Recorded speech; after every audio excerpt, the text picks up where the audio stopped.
इति संगः प्रवेदिकालोऽपि जरो वरेण्यः पायादपायात् पुरुषः पुराणः परैरचिन्त्यं युगभारुमेकः स्तोतुं वहन्योगिभिरपि शक्यः स्तुत्योदिमेषो वृषभो नवानः किमप्रवेशे विशदे प्रदीपः तत्याज सक्रासकनाभिमानं नाहं त्यजामि स्तवनानुबन्धं स्वल्पेन बोधेन ततोऽधिकारतं वातायनेनैव निरूपयामि त्वं विश्वे दृष्ट्वा सकलैरदृश्यो विद्वानशेषं निखिलैरवेद्य वक्तुं कियान् कीदृशेति शक्य स्तुतिस्ततो शक्ति तथा तव कथा तवस्तु व्यापीडितं वालिमिमात्मदोषै रुल्लागितां लोकिमवापि पस्त्वं हितान्वेषणमान्द्युहाजा सर्वस्य जन्तोरसिबालवेद्यः। कल अपन ने पढ़ा हुआ था कि हे भगवान, जो निर्धन है ऐसे निर्धन पुरुष धनवानों को आदर सम्मान की दृष्टि से देखते हैं, जो निर्गुण हैं वो गुणवानों को आदर सम्मान की दृष्टि से देखते हैं, लेकिन जो गुणवान होते हैं धनवान होते हैं वो निर्गुणों को निर्धनों को सम्मान की दृष्टि से देखें, ये कोई ज़रूरी नहीं है। उदाहरण दिया था कि अंधेरे में स्थित व्यक्ति जो उजाले में उनको देख लेता है, लेकिन जो उजाले में स्थित है वह अंधेरे में बैठे हुए व्यक्ति को देख नहीं पाता है। इसलिए हे भगवान, आप जो है क्या है, अकिंचन होने के बाद भी आप उदारता गुण से क्या है, संपन्न है। अर्थात जो आपसे मिलता है वह दुनिया में किसी और से नहीं मिल सकता है। हे भगवान, अपने आप को जो मनुष्य अपने आप को जानने में समर्थ नहीं है वह आपके स्वरूप को भी कभी जान नहीं सकता है। इसलिए हर साधक को सबसे पहले अपने आप को जानने का क्या करना चाहिए, पुरुषार्थ करना चाहिए। जब तक वह अपने आत्म सुख की अनुभूति नहीं करेगा तब तक अनंत सुखमय अरहंत आत्मा की भी अनुभूति नहीं कर सकता है।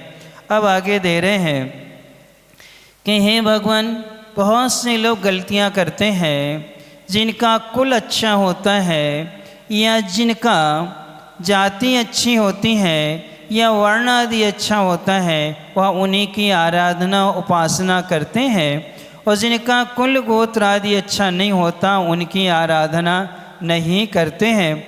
इस प्रकार से कुल और जाति को लेकर के जो अपमान या सम्मान का भाव लाते हैं वो संसार में निरंतर क्या है, भटकते चले जाते हैं। वही यहाँ पर दे रहे हैं, तस्यात्मो जस तस्य पितेति देवो त्वां ये वगायन्ति कुलं प्रकाश्ये ते द्यापि नन्वाश्मो मनिनमित्तवश्यं पालवकृतं हेमो पुनस्त्यजन्ति तस्यात्मजस्तस्पितेति देवो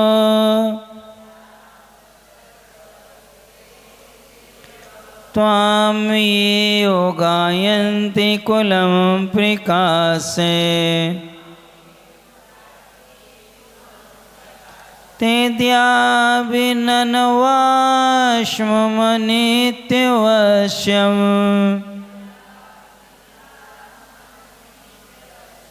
पाणौ कृतं है मे पुनस्त्यजन्ति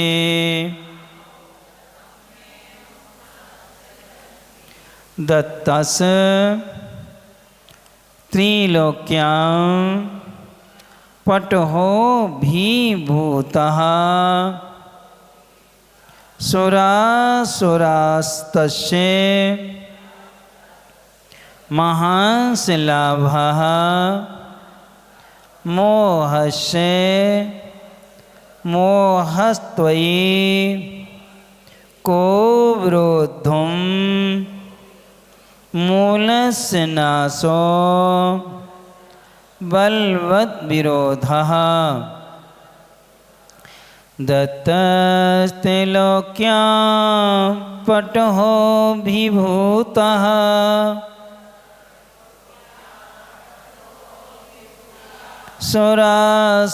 सुरासुरास्तस्य महांस लाभः मोहस्य मोहस्त्वयिको विरोधम् मूलस्य नाशो बलवद्विरोधः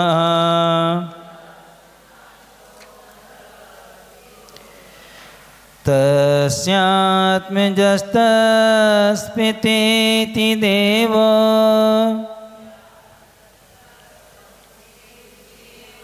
त्वामेव गायन्ति कुलं प्रकाशे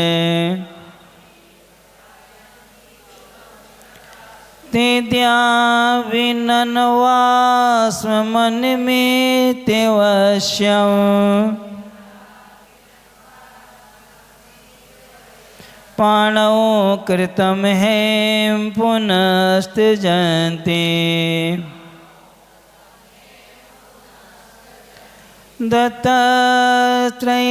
दत्तस्त्रैलोक्यां पटहो विभूतः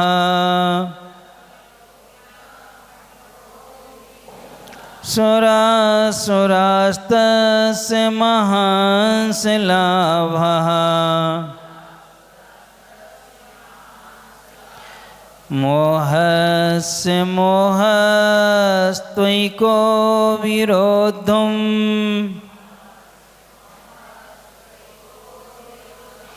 मूलस्य नाशो बलवद्विरोधः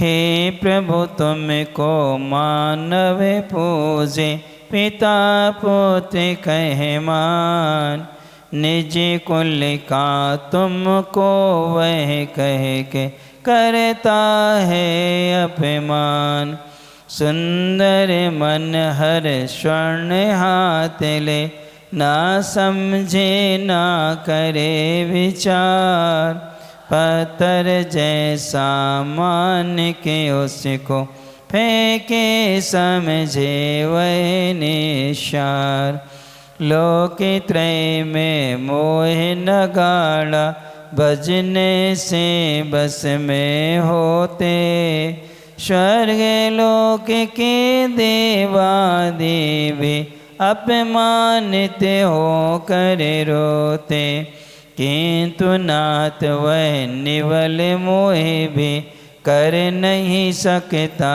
है विद्रोह बलवानों से बैरी वाविधर कौन लड़ेगा ले कर लो। अब यहाँ दे रहे हैं देव हे अरहंत भगवान तुम यानी आपको ये यानी जो मनुष्य तस्य आत्मजहा उसके पुत्र हो और तस्य पिता उसके पिता हो इस प्रकार कुलम प्रकाशे, कुल का वर्णन करके, कुल का प्रकाश करके, त्वाम अवगायन्ति, आपका क्या करते हैं, अपमान करते हैं, अनादर करते हैं। ते वे अद्य यानी आज भी, पालनव कृतम, हाथ में आए हुए, सुवर्ण हेम यानी सुवर्ण को, अश्मनम पत्थर से पैदा हुआ है, इति इस हेतु से, पुनः फिर अवश्यम त्यजन्ति, अवश्य ही छोड़ देते हैं। हे भगवान, जो लोग ये कहते हैं कि आपने इक्ष्वाकु कुल में जन्म लिया है, या आपने कुरु वंश में जन्म लिया है, या नाथ वंश में जन्म लिया है, या उग्र वंश में जन्म लिया है, ये या यदु वंश में आपने क्या है, जन्म लिया है। इस प्रकार से आप तरे नाभि राय के पुत्र हैं, या आप सिद्धार्थ के पुत्र हैं, या फिर आप जो हैं ब्राह्मी सुंदरी आदि के पिता या भरत आदि के क्या हैं, या पिता हैं। इस प्रकार से कुल का वर्णन करके आपका अपमान करते हैं। क्या करते हैं, आपका अपमान करते हैं। क्यों करते हैं अपमान? उदाहरण दिया है, हाथ में किसी के हाथ में शुद्ध स्वर्ण आया, और जैसे मालूम चला ये स्वर्ण तो पत्थर से निकलता है, तो क्या कर देता, उसको फेंक देता है, क्योंकि पत्थर से उत्पन्न हुआ इसलिए हमारे कोई काम का नहीं है। ऐसे जो लोग कुल और जाति का प्रकाशन करके आपका गुणगान करते हैं, वो क्या करते हैं, हाथ में आए हुए रत्न को फेंक देते हैं। क्योंकि जो कुल है यह जीवी की विभाव द्रव्य व्यंजन पर्याय है। कौन सा? कुल जो मिलता है, पिता पक्ष को कुल कहा जाता है और माँ पक्ष को जाति कहा जाता है। यानी पिता से जो भी चलेगा वो क्या कहलाएगा, कुल कहलाएगा, और माँ से जो चलती वो कौन कहलाती है, जाति कहलाती है। यानी मामा आदि जो हैं जाति के अंतर्गत आते, किस में आते हैं, जाति में, और दादा परदादा आदि किस में आते हैं, कुल में आते हैं। यानी पिता पक्ष से जो भी चलेगा वो कुल कहलाएगा, और माँ पक्ष से जो चलेगा वो क्या कहलाती है, जाति कहलाती है। तो कुल और जाति में अंतर होता है। 199 कुल कोटि क्या है, कुल है, कितने हैं, 199 क्या है, कुल कोटियाँ हैं। और जाति कितनी है, माँ 84 लाख हैं। जाति कितनी है, 84 लाख हैं, जिसे अपन योनि कहते हैं, क्योंकि उत्पत्ति स्थान को योनि कहते हैं, और उनमें उत्पन्न होते हैं वो कौन कहलाते हैं, कुल कहलाते हैं। वो कौन कहलाते हैं, एक आधार है और एक क्या है, आधेय बनता है। इसलिए अपने यहाँ पर माता पिता और पुत्र आदि या वंश आदि को लेकर के भगवान की स्तुति नहीं की जाती है, क्योंकि आत्मा के गुण नहीं है। किसके गुण नहीं है, ये किसके हैं, शरीर के गुण हैं, पुद्गल के गुण हैं। और पुद्गल के जो भी गुण होते हैं वो सब क्या हो जाते हैं, यहीं नष्ट हो जाते हैं। कर्म के साथ में क्या है, नष्ट होते हैं। जैसे गोत्र कर्म में उच्च गोत्र और नीच गोत्र, तो ये गोत्र कर्म भी क्या होना है, नाश हो जाता है। फिर इसके बाद में पंचेंद्रिय, एक इंद्रिय से लेके पंचेंद्रिय 5 जाति नाम कर्म होते हैं, ये भी क्या हो जाना है, नष्ट हो जाते हैं। इसलिए हे भगवान कुल और फिर इसके बाद में जाति और पिता पुत्र का संबंध बता करके स्तुति करना भगवान का क्या है, अपमान माना जाता है। क्योंकि उनके जो गुण हैं, अनंत ज्ञान, अनंत दर्शन, अनंत सुख, अनंत वीर्य, छायक दान, लाभ, भोग उपभोग, फिर इसके बाद में अग्रु लघु अव्यावाहत सूक्ष्मत अवगाहनत्व आदि, ये आपके क्या हैं, गुण हैं। इन गुणों को लेके स्तुति करना चाहिए, तो उनका सम्मान है। यदि हम कुल और जाति में लग गए तो कुल और जाति सम्यक दर्शन को मलिन करती। किसको मलिन करते हैं? कितने मद होते हैं? 8 मद होते हैं। कौन कौन से 8 मद होते हैं? कुल का, जाति का, बल का, रिद्धि का, तप का, शरीर का और धन वैभव आदि का। ये 8 प्रकार के क्या हैं? मद होते हैं। इनमें से सबसे पहले मद किसका रखा है? किसका रखा है? ज्ञान का मद, फिर पूजा का मद, फिर कुल का मद, फिर इसके बाद में जाति का मद। तो ये जो मद होते हैं उच्च कुल में जन्म लेने वाले ही मोक्ष मार्ग में जाते हैं, इसलिए आराधना कर लेते हैं। जबकि संबंधवत महाराज ने कहा है निम्न कुल में जन्म लेने वाला भी सम्यक दर्शन को प्राप्त कर सकता है, 5 अनुव्रतों को भी धारण कर सकता है और संलिग्ना पूर्वक मरण करके 16वें स्वर्ग तक जा सकता है। कौन? निम्न कुल में जन्म लेने वाला। और यदि किसी ने उच्च कुल में जन्म लिया है और वो आचरण वो निम्न कर रहा है और एक निम्न कुल में जन्म लेके उच्च आचरण कर रहा है तो क्या होगा? उच्च कुल में जन्म लेकर के वो अधोगति को क्या होगा? प्राप्त होगा। एक बार अकबर और बीरबल प्रसिद्ध थे ये, इनके दृष्टांत लोगों को समझाने के लिए दिए जाते हैं। और प्रायः करके अकबर जी बीरबल को भर में नीचा दिखाने की क्या करते थे? कोशिश का, अपने मन से नहीं, अन्य मंत्रियों के कहने से कि आप बीरबल को ही क्यों चाहते हो। तो एक दिन ऐसे हुआ, अकबर जी ने कहा बीरबल हम और आप अपन दोनों घूमने जा रहे थे, घूमते घूमते क्या हुआ अपन बातों में इतने लग गए कि बातों में लगे लगे अपन गड्ढे में गिर गए। एक गड्ढे में मल भरा था। क्या भरा था? और एक गड्ढे में बढ़िया खीर भरी थी। क्या भरी थी? खीर बनी थी। तो तुम तो गिरे मल के गड्ढा में। कौन? बीरबल। और हम गिरे कहाँ? खीर के गड्ढे में। इतना कह के हंस दिया।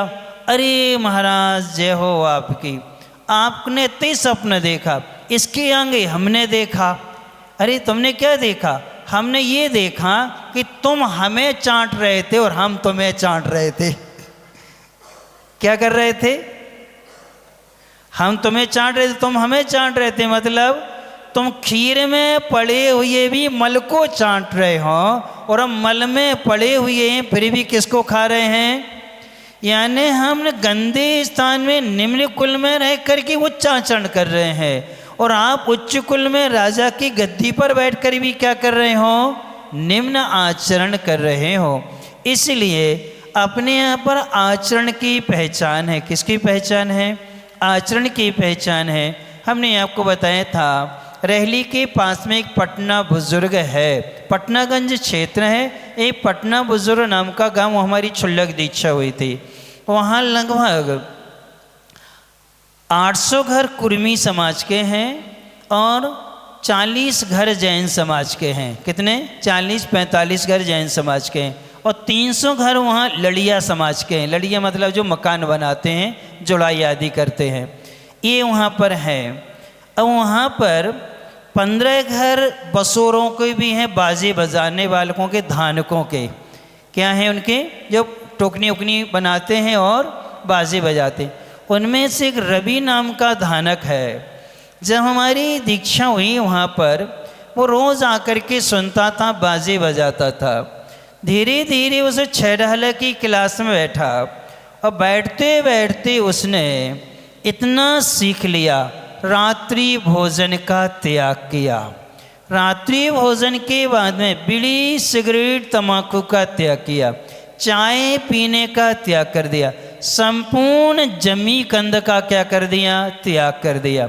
इतना करने के बाद में उसने आजीवन होटलों में खाने का क्या कर दिया? त्याग कर दिया। कभी होटल में नहीं खाएंगे। और अकेले नहीं, उसकी पत्नी और उसके दोनों बच्चे, सारे लोगों ने नियम लिए। फिर इसके बाद में उसकी पत्नी ने लिपस्टिक, नेल पेंट्स आदि का, पाउडर आदि का त्याग, और कहने लगी महाराज जी आपकी 8-14 भी हम कभी साबुन आदि नहीं लगाएंगे। यानी उसने नियम ली, और अष्टमी चतुर्दशी को एक बार भोजन करेंगे, फलाहार लेंगे। सिर्फ क्या लेंगे? फल ही लेंगे, कोई अनाज नहीं। केला या दूध लेंगे, या बस ये 2 फल से ज़्यादा हम कोई फल नहीं लेंगे। ये उन लोगों ने नियम ले। फिर इसके बाद में उसने महीने में 20 दिन का ब्रह्मचर्य व्रत लिया, और व्रत लेने के बाद में उसने संकल्प किया कि महाराज जिन घरों में रात्रि में शादी होगी उनके यहाँ बाजे बजाने नहीं जाएंगे। किनके यहाँ दिन में होगी तो बजाएंगे, अन्यथा उनके यहाँ जाना ही नहीं। और दिन में भोज होगा तो पंगत में जाएंगे, और दिन में नहीं है तो नहीं जाएंगे। और जिनके यहाँ पर बनाने वाले सात्विक शाकाहारी हैं तो पंगत करेंगे, और यदि शराब पीने वाले हैं, तम्बाकू आदि खा करके बनाने वाले, तो वहाँ हम भोजन नहीं करेंगे। इतने नियम लिए। और उसने जैन समाज के साथ में सभी तीर्थों की वंदना कर ली। शिखर जी हो आया, गिरनार जी कराया, शरण बेलगोल आदि सब जगह की क्या करके आया? वंदना।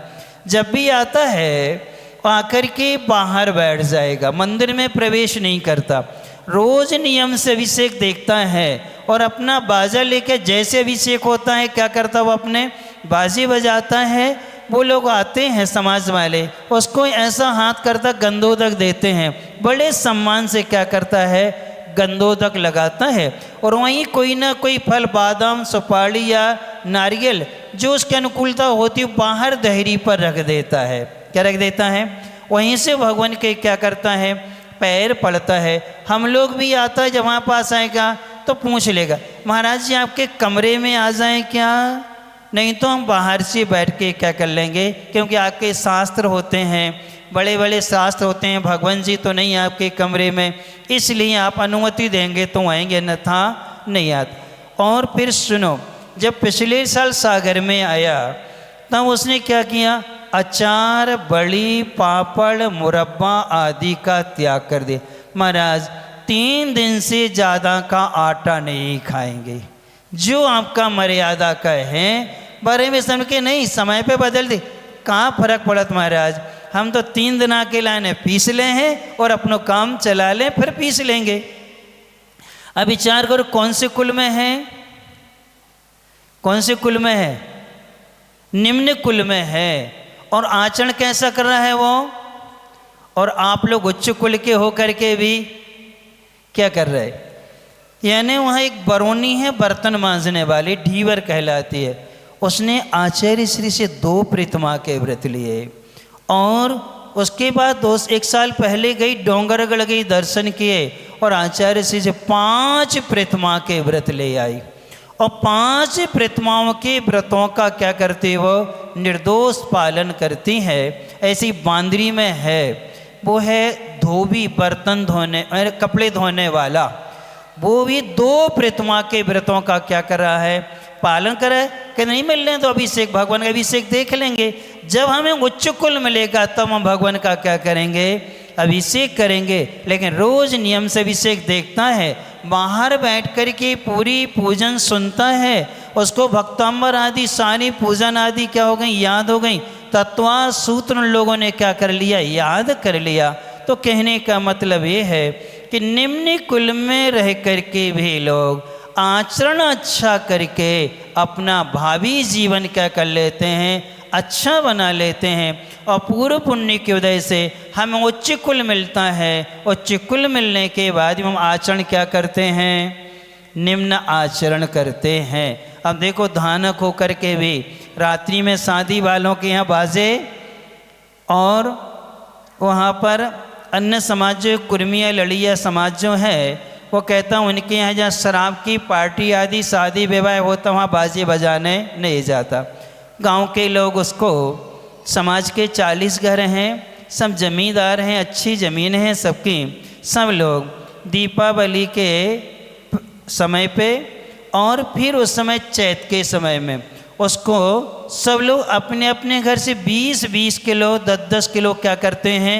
गेहूं आदि सारी व्यवस्था उसको क्या कर देते हैं, दे देते। हर घर से उसका निश्चित है, वो इकट्ठे दे देते हैं, तो उसका अनाज की व्यवस्था तो समाज से हो जाती है। अब बाकी आजीविका है तो उसकी क्या है, अपने बाजी आदि बजाता है दिन में। जब महाराज जी आते हैं लेने जाएगा, छोड़ने जाएगा, आहार होंगे तो घर पर जाएगा, बाजे से लाके महाराज को छोड़ जाएगा। ये पैसा नहीं लेता। क्या नहीं लेता वो? क्यों? गुरु की भक्ति में आहार तो नहीं दे सकते, लेकिन इतना तो हम कर सकते हैं। तो इस कहने का मतलब ये है, यहाँ पर आचार्य महाराज यही कह रहे हैं, कभी भी हमें किसी की कुल और जाति को नहीं देखना चाहिए, हमें उसके आचरण को देखना चाहिए। तुलसीदास जी ने एक दोहा लिखा हुआ है, पूछ लो जात न पूछो साधु की, पूछ लीजिए ज्ञान, और मूल करो तलवार का, पड़ी रहने दो म्यान। यानी हमें किसकी कीमत आंकना? तलवार की। म्यान से हमें कोई मतलब नहीं है। ऐसे साधु का कुल मत पूछो, जाति मत पूछो, अपने आत्म कल्याण की क्या कर लो, बात पूछ लो कि हमारा आत्म कल्याण कैसे होगा। लेकिन अपन लोग पूछें तो, जैसे उदाहरण के लिए आप लोगों की दशा हुमड़ समाज से कोई मुनि महाराज बन जाएं तो आप क्या करोगे? विशेष भक्ति करोगे। अरे जो तो हमारे घोड़ा परिवार के हैं, हमारे दोषी परिवार के हैं, या हमारे खोड़नियाँ हैं, या ये हैं, तो आप उनसे क्या करोगे? विशेष भक्ति करोगे। और दूसरी आ जाए, अरे जी अपने नैया जी पता करो कौन है, अरे जी तो पद्मावती पौरवाल हैं, या ये नरसिंहपुरा हैं, या ये दशा हुमड़ हैं। तो नरसिंहपुरा वाले दशा वालों से गिलानी करेंगे और दशा वाले नरसिंहपुरा से गिलानी करेंगे। या ये खंडेलवाल हैं, या जयसवाल हैं, पौरवाल हैं, परवार हैं, गोलापुरब, गोला लारे, गोल सिंगारे आदि, ये 84 जातियों को लेकर के हम क्या करते हैं? अपमान, अनादर आदि, सम्मान आदि करते हैं। तो आपने साधु के गुणों को नहीं देखा, किसको देखा? किसको देखा? कुल और जाति को देखा है। तो वो समझ रहे हैं हाथ में आविये स्वर्ण को ये पत्थर से उत्पन्न हुआ है, ऐसा जान करके हम क्या कर देते, उसको फेंक दिया करते हैं। इसलिए ऐसा नहीं करना चाहिए। ओमनी इक्ष्वाकु कुल रत्न दीपिकाए श्री विषवनाथ जिनेन्द्राय नमो नमः। अर्थात इक्ष्वाकु कुल के आप रत्न दीपक हैं। क्या हैं? रत्न दीपक हैं। रत्न दीपक क्यों कहा जाता भगवान को? अन्य दीपक क्यों नहीं कहते हैं? जितने भी दीपक होते हैं सबकी परछाई पड़ती है, हर दिया के नीचे अंधेरा होता है, और रत्न में कभी अंधेरा नहीं होता, सर्वांग से प्रकाशित होता है। कौन? और रत्न जो है कभी भी सड़ते नहीं हैं, घुनते नहीं हैं, गलते नहीं हैं। उनकी करोड़ों नहीं कल्प काल भी बीत जाएं, उनकी कांति कम नहीं होती है, न वो नए होते और न बाकी सब चीज़ें क्या होती हैं, नष्ट हो जाया करती हैं। इसलिए भगवान को रत्न कहा है कि ये हमेशा प्रकाशित रहने वाले हैं। एक बार केवल ज्ञान हो गया, अब वह कभी नष्ट होने वाला नहीं है। इसीलिए तो परमाधारिक शरीर हो जाने से कभी भी परछाई नहीं पड़ती। किनकी? केवल ज्ञान होने के बाद जब भगवान का व्यवहार होता है, मुनि अवस्था में तो पड़ती है। जैसे ही केवल ज्ञान होता है, केवल ज्ञान के बाद में उनकी क्या नहीं पड़ती? शरीर की परछाई नहीं पड़ती। क्यों नहीं पड़ती? क्या कारण है? कुछ न कुछ कारण तो होगा। चमत्कार है, अतिशय है केवल ज्ञान का? क्या नहीं, उनका आतप उद्योत नाम कर्म नष्ट हो गया है। कौन सा कर्म? आतप और उद्योत जो नाम कर्म होते हैं, ये दोनों नाम कर्म उनके क्या हो गए हैं? नष्ट हो गए हैं। अर्थात 8वें गुणस्थान में ही क्या हो जाते हैं? नष्ट हो जाते हैं। इसलिए उनकी क्या नहीं पड़ती? परछाई नहीं पड़ती। अच्छा, भारत में ऐसी कौन से भगवान की प्रतिमा है जिसकी परछाई नहीं पड़ती? आप लोगों ने वंदना की कभी? क्षण बिल्कुल गए, बाहुबली भगवान को देखा? पहाड़ पर खड़ी प्रतिमा है, 58 फीट की प्रतिमा है। कितनी? 52 गज, यानी 58 फीट की वो प्रतिमा है बाहुबली भगवान की। उसी प्रतिमा की कभी परछाई नहीं पड़ी, जब खुले में खड़ी है पहाड़ पर। कहाँ है? ये अतिशय है उसका कि उसकी क्या नहीं पड़ती? परछाई। और कभी उस पर पक्षी नहीं बैठते। किस पर?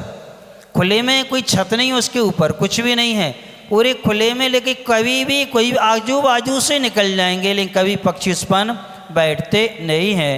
ये प्रतिष्ठा जिन बिंबिका भी क्या है, अतिशय हुआ करता है। इसलिए अपन को भी ऐसे कर्म का नाश कर लेना चाहिए और शरीर के आश्रित और पुद्गल के आश्रित या कर्मों के आश्रित जो भी पर्याय होती हैं उनका कभी भी आदर सम्मान ना करते हुए आत्मिक गुणों का आदर सम्मान करना चाहिए। अब आगे दे रहे हैं, मोह के द्वारा त्रैलोक्य, तीनों लोकों में पटहा, विजय का नगाड़ा दत्तहा बजाया गया था। मोह ने कहा है, मैंने तीनों लोकों पर क्या कर ली है? विजय प्राप्त कर ली है। ऐसा कोई व्यक्ति नहीं है जो मोह से प्रभावित ना हुआ हो। सुरासुर, सुर और असुर अभिभूता तिरस्कृत हुए, सहा वह तस्य, उस मोह का महान लाभा क्या हुआ है? बड़ा लाभ हुआ है। किंतु तई आपके विषय में विरोध करने के लिए मोह से, मोह को कहा कौन सा? मोह भ्रम हो सकता था और कोई भी भ्रम नहीं हुआ, क्योंकि बलवद विरोधा, बलवान के साथ विरोध करना मूलस्य नाशा, मानव मूल का ही क्या करना है? नाश करना है। मोह को अहंकार था कि मैंने सारे संसार को अपने बस में क्या है? कर लिया है, और इसके कारण से देव लोग भी तिरस्कृत हो गए थे, यानी देव लोग भी मोह से हार गए थे, यानी देवों को भी मोह ने क्या कर लिया था? बस में कर लिया था। लेकिन हे भगवान, आपके लिए तो बहुत कोशिश की। किसने? मोह ने। आपको बस में करने की बहुत कोशिश की। किसने? मोह ने। लेकिन वो आपके बस में नहीं हुआ, बल्कि स्वयं ही क्या हो गया? नाश को प्राप्त हो गया। इसलिए बलवानों से कभी भी क्या नहीं करना चाहिए? विरोध नहीं करना चाहिए। बलवान से विरोध किया तो अपन क्या हो जाएंगे? मूल रूप से क्या हो जाते हैं? नाश हो जाते हैं। आदिनाथ भगवान को सबसे पहले कुमार अवस्था में, फिर इसके बाद में जब वो राज्य संचालन कर रहे थे, नीलांजना ने हर संभव कोशिश की थी। किनको? अपने नृत्य के माध्यम से हर संभव क्या करी थी? कोशिश की थी। अपन भी बैठे थे, अपन तो ताली बजा रहे थे और अच्छे मस्त थे, संगीत में अच्छा नाच गान देख रहे थे। लेकिन उन्होंने उसमें भी क्या देखा? वैराग्य देख लिया। और जब वैराग्य वो लेकर के दीक्षा धारण कर ले, और दीक्षा धारण करने के बाद में 4000 राजाओं ने और दीक्षा ली थे, लेकिन 4000 राजा क्या हो गए थे? डिग गए थे। लेकिन आप बिल्कुल भी नहीं डिगे, बल्कि आपसे मोह ही क्या हो गया था? पराजित हो गया था। ऐसे एक और राजकुमार हुए हैं भगवान महावीर स्वामी के बाद, जिनका विवाह करने का मन नहीं था, फिर भी माँ ने जबरदस्ती करके कन्याओं से कहा, कामदेव थे वो, कन्याओं ने कहा ये तो बाएं हाथ का काम है। किसको बस में करने के लिए? पुरुषों को बस में तो हम आराम से कर लेंगे, आप विवाह मत कर दो, हम तो क्या कर लेंगे? उनको तैयार कर लेंगे, मना लेंगे। और विवाह हो गया। कौन थे? कहाँ से मोक्ष गए? मथुरा से मोक्ष गए हैं जम्बू स्वामी। 8 देवांगनाओं जैसी सुंदर कन्याओं से क्या हुआ? विवाह हुआ। अब उनमें 56 करोड़ दीनार स्वर्ण मुद्राएं दहेज में मिली थीं, राजाओं ने दी थीं। और उन मुद्राओं को चुराने के लिए विद्युत नाम का चोर आया था। क्या करने के लिए? अब वो चुराने आया। अब वे रानियां जो थीं वे एक एक कहानी सुनाती थीं। अब उसके बदले में एक कहानी ये सुनाते थे, फिर वो सुनाती थी ऐसी 8-16 कहानी। उन कहानियों को सुन सुन करके चोर को वैराग आ गया। किसको आ गया? चोर को क्या आ गया? वैराग आ गया। और जब सुबह उसने देखा तो ये तो जाने लगे। तब रानियों ने कहा हम तो थक गए, जिनका संकल्प दृढ़ है उनसे स्वयं पराजित हो गई। और उनकी दीक्षा लेते ही साथ में जब चोर को देखा तो कहने लगे रे तुम अच्छे आ गए भैया, हम तो जा ही रहे हैं। आज से तुम एक काम करना, इन कन्याओं को संभालो, ये पूरा राज्य संभालो और ये पूरी स्वर्ण मुद्राएं संभालो। कहने लगे तुम्हें अच्छी नहीं है तो हमारे लाने कैसे इष्ट हो सकती हैं? हमने सब कुछ क्या कर लिया? देख लिया, रात में सब कुछ सुन लिया है। और उसने भी दीक्षा ली अपने 500 साथियों के साथ में। किसने? विद्युत चोर ने भी उनसे क्या ले ली? दीक्षा ले ली। वो मथुरा से मोक्ष गए।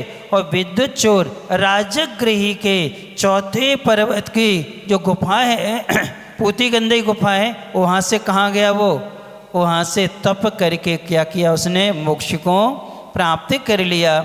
इसलिए कभी भी बलवान से विरोध नहीं करना चाहिए।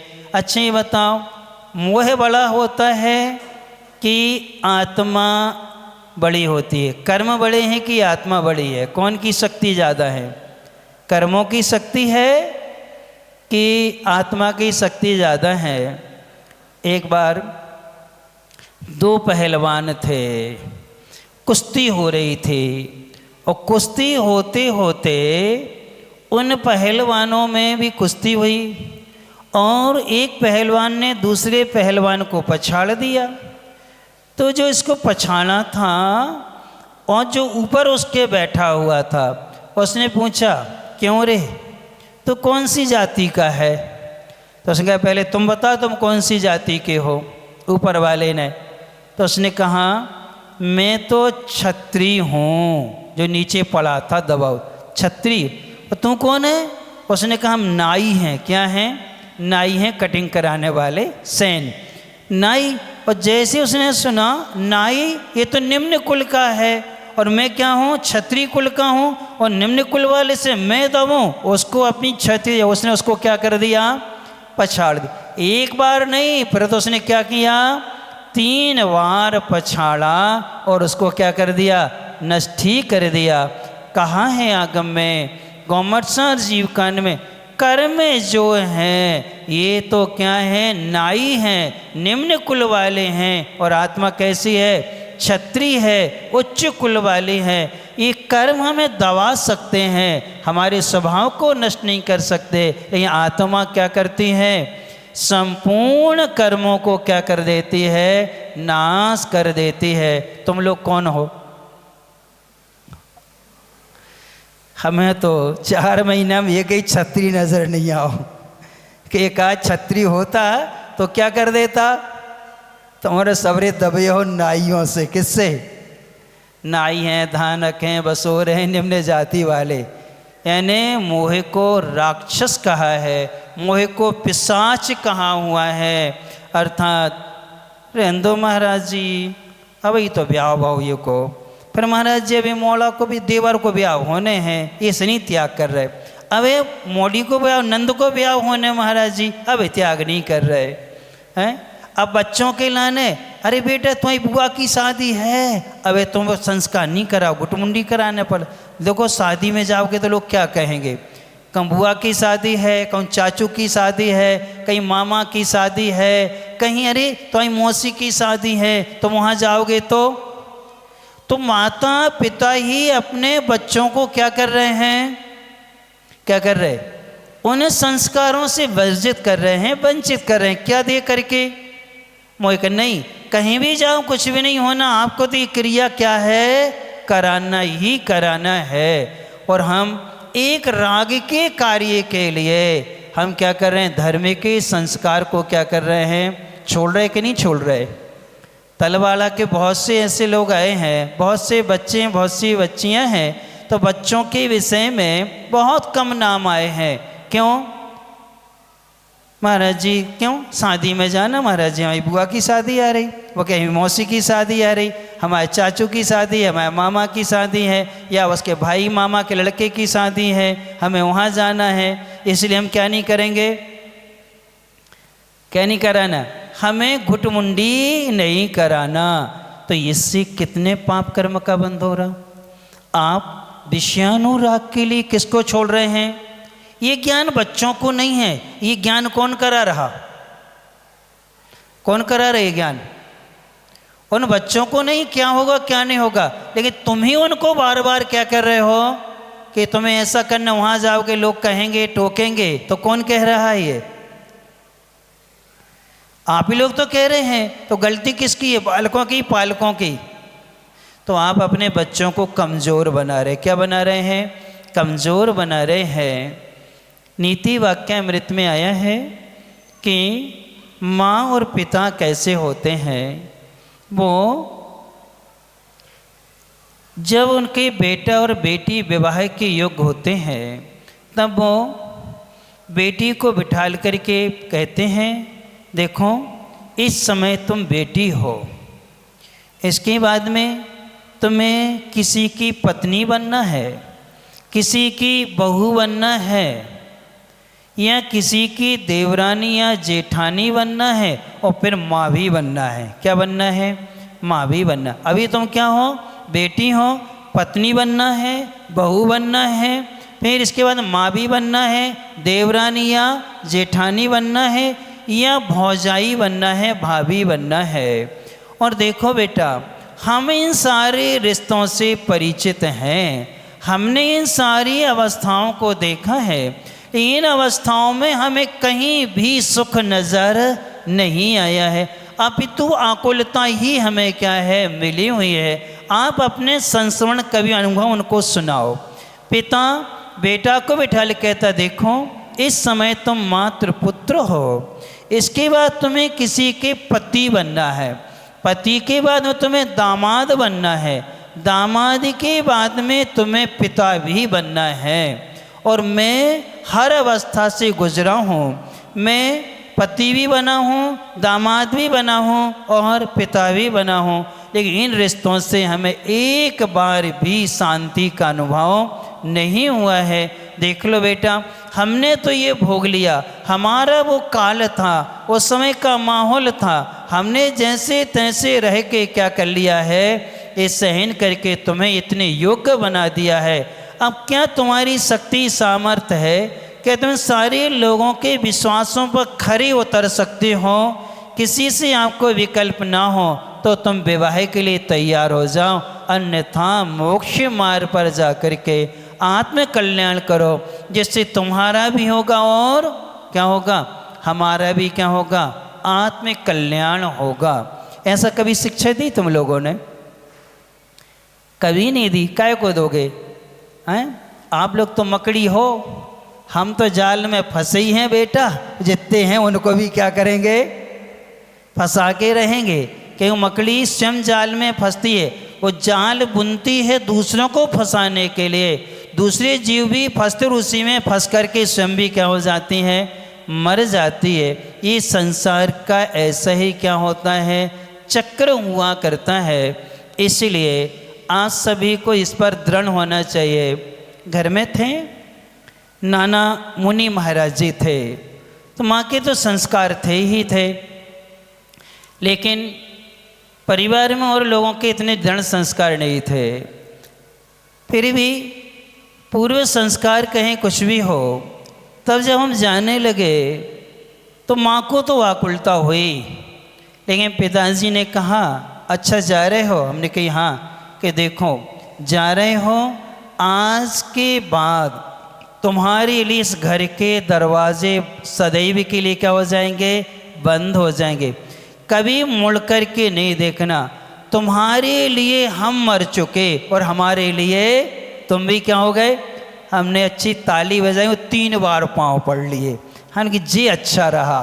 कहने लगे अब जा रहे हो तो इतने अच्छे से चर्या का पालन करना कि कभी लौट करके नहीं आना और तुम्हारे निमित्त से हमें कभी नीचा ना देखना पड़े। हमने कहा ठीक है, अब आपको कभी हमारे निमित्त से नीचा नहीं देखना पड़ेगा, बल्कि आप क्या करोगे, गौरव का अनुभव करोगे।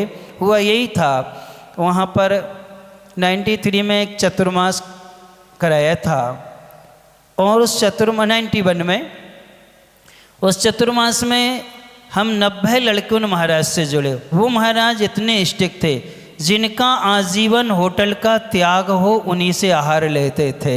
ब्रह्मानंद सागर जी महाराज यहाँ बही पार्श्वनाथ तो आए हैं, पडावा उनके 2 पडावा में समाधि भी पडावा हुई उनकी।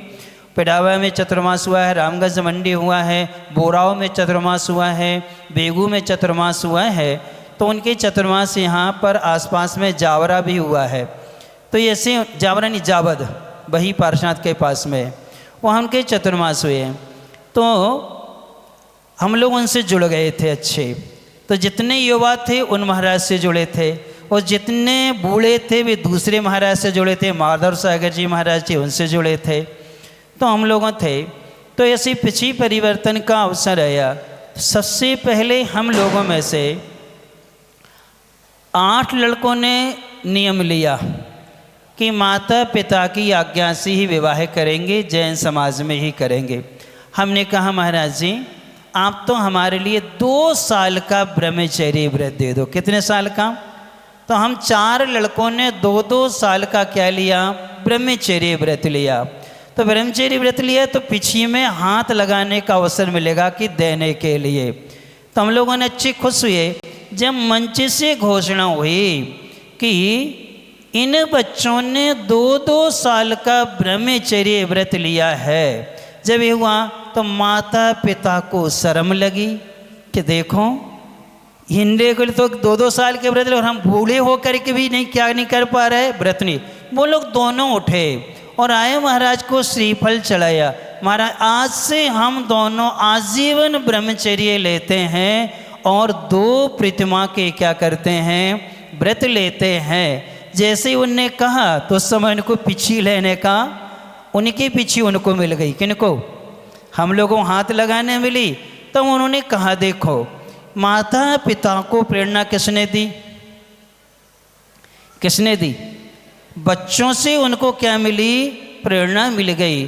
तो कम से कम अपने लिए भी ऐसा आचरण करना चाहिए कि हे भगवान, जो मोह है सबसे ज़्यादा अहित करने वाला होता है। ऐसे मोह को पछाड़ने के लिए मोह के फल को देख लेना चाहिए। ओम ह्रीं मोह कर्म नाश कय त्रिलोकीनाथाय विषमनाथ जिनेन्द्राय नमो नमः।